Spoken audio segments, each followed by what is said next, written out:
বাংলাদেশের একমাত্র shuttle train যুক্ত বিশ্ববিদ্যালয় চট্টগ্রাম বিশ্ববিদ্যালয়।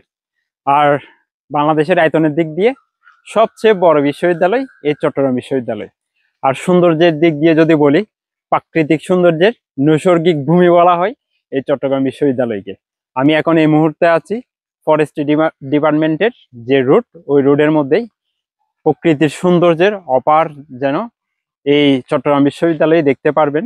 সবচেয়ে সুন্দর, যেমন পাহাড়ি এলাকা, ফুল, সবকিছু মিলেই যেন প্রকৃতিকে এক অপূর্ব সৌন্দর্যমণ্ডিত করে তুলেছে এই চট্টগ্রাম বিশ্ববিদ্যালয়। আর গুণীজনদের কথা বললেই বাংলাদেশের একমাত্র নোবেল বিজয়ী ডক্টর মোহাম্মদ ইউনূস, সেও কিন্তু তার স্মৃতি বিজড়িত এই বিশ্ববিদ্যালয়, তার এই চট্টগ্রাম বিশ্ববিদ্যালয়। চট্টগ্রাম বিশ্ববিদ্যালয়ে আসলে প্রকৃতির যেমন সৌন্দর্য, ঠিক তেমনি চারপাশে এইভাবে রং করা, আলপনা আঁকা যেন সৌন্দর্যটাকে কয়েক গুণ বৃদ্ধি করে দেয়।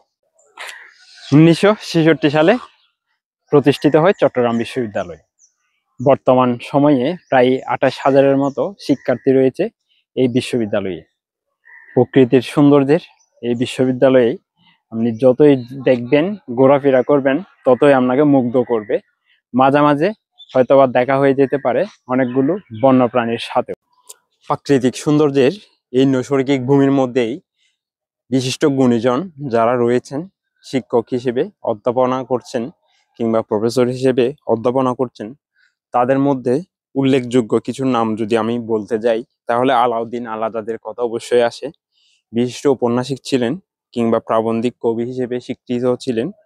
আর জামাল নজরুল ইসলাম, যিনি পদার্থবিজ্ঞানী ছিলেন, বিশেষ করে উনি পদার্থবিজ্ঞান ছাড়াও গণিতবিদ, জ্যোতির্বিদ, বিশ্ব তত্ত্ববিদ হিসেবেও উনি স্বীকৃত রয়েছেন।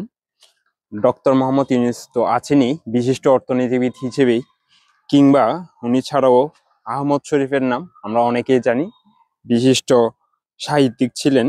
আর আনিসুজ্জামান বিশিষ্ট শিক্ষাবিদ হিসেবেই ছিলেন।